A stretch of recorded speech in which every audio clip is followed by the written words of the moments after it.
શ્રી શિવ મહાપુરાણ શ્રી શિવ મહાપુરાણ આપણે 17માનો ત્રીજો આવ્યા છીએ, જેના 4-5 ભાગ છે, બહુ જ લાંબો છે. 17માનો ત્રીજો આપણે પહેલા એક કરી ભગવાનની લેશું.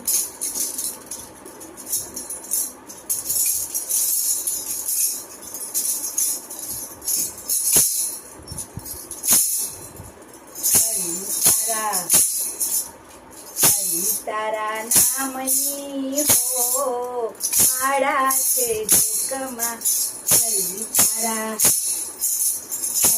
તારા નામની હો માળા છે દુઃખમાં. ખોટું બોલાય નહીં, ખોટું લેવાય નહીં, ખોટું બોલાય નહીં, ખોટું લેવાય નહીં. આપણને પોતાય નહીં હો માળા છે દુઃખમાં. ગુરુજીના નામની હો માળા છે દુઃખમાં. નારાયણ નામની હો માળા છે દુઃખમાં. આપણે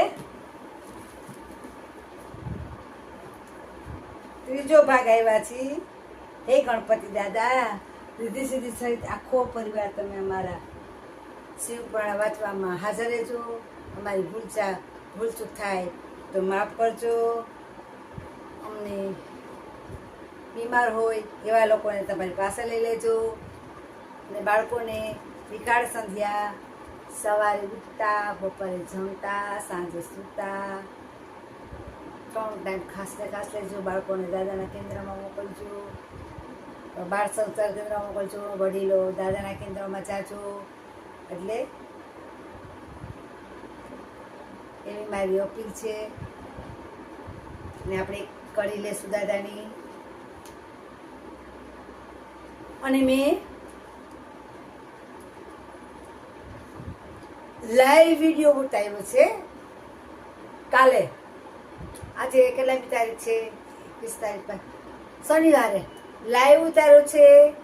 દીકરા દીકરીઓ માટે ખાસ ને ખાસ સાંભળજો. લાઈવ વિડીયો લોંગ વિડીયો છે, 10-12 મિનિટનો છે અને લાઈવ છે.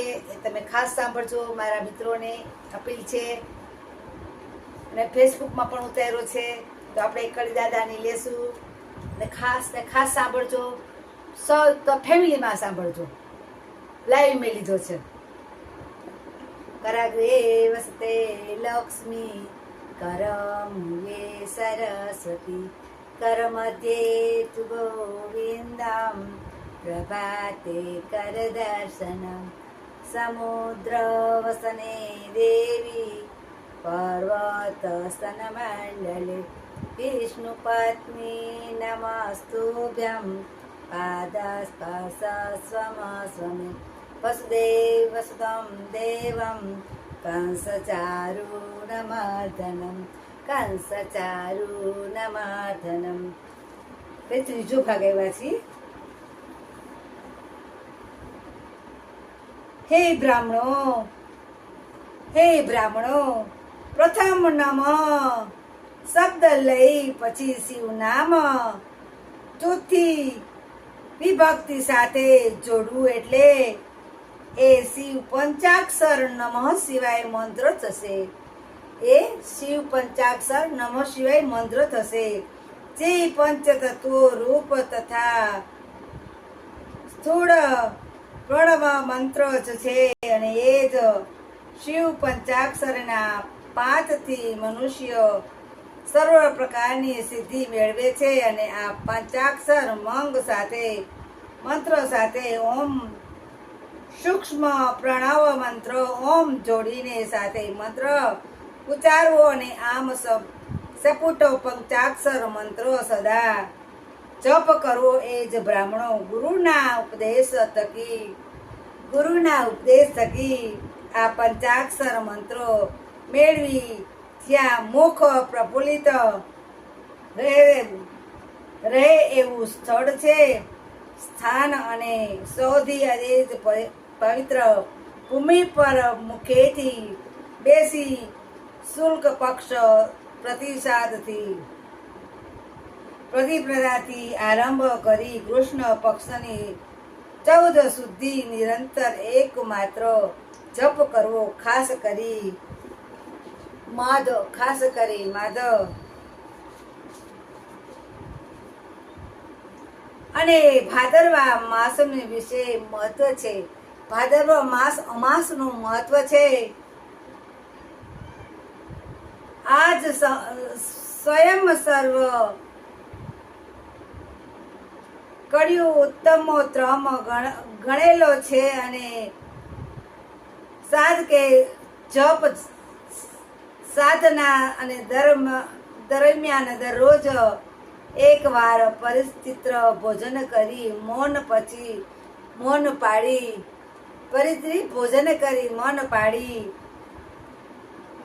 ઇન્દ્રિયોને વશમાં રાખી અને પોતાના સ્વામી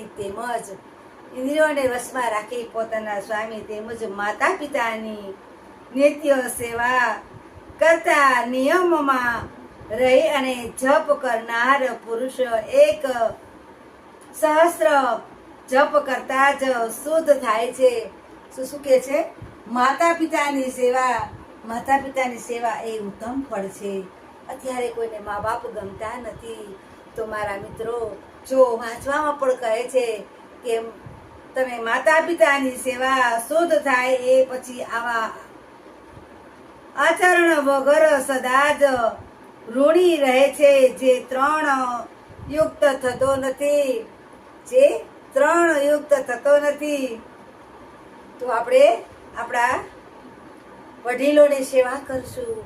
જો આપણે જેવા આપણા મા બાપ સાથે વર્તન કરીને એવું જ આપણું વર્તન થાય. આપણે હારે પણ એવું થાય. જેવા આપણા પેટમાં પાપ રાખી, જેવું કપટ રાખી, એવું ભગવાન આપણી સાથે એવું કરે. જો તમે તમારા મા બાપને સારી રીતે સાચવ્યા હોય તો તમને તમારા દીકરો ના હોય તો દીકરો થઈને તમારા પેટે આવે અને તમારી સેવા દિલથી કરે. કારણ કે તમે તમારા મા બાપની સેવા કરી છે અને એનું પેટ ઠાર્યું છે. તો દીકરો થઈને અને દીકરીનો ઘરવાળો આવે એ પણ દીકરો થઈને ઊભો રહી જાય. ભગવાન શિવનું નિરંતર ધ્યાન ધરી પંચાક્ષર મંત્રોના 5 લાખ જપ કરવા. જપકાળ દરમિયાન પ્રથમ શિવજીનું ધ્યાન ધરવું. કલ્યાણ કરતા ભગવાન શિવ કમળના આસન ઉપર બેઠા છે અને નજીકમાં ઉભેલા મોટા ગણો શિવજીની શોભા વધારે છે.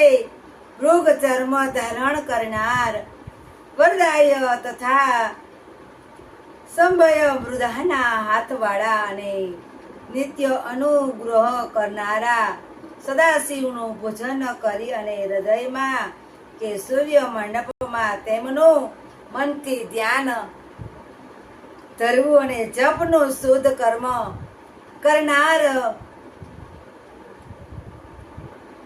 સાધિકે પૂર્વ દિશા ભણી મુખ રાખીને પંચાક્ષર વિદ્યાને જપ કરવો. પૂર્વ દિશા તરફ મોં રાખી અને જપ કરવો. સમાપ્તિ દિવસે 1 જ માસ પર્યંતે વદ ચોથના દિવસે પ્રાતકાળે નિત્ય કર્મ કરી પવિત્ર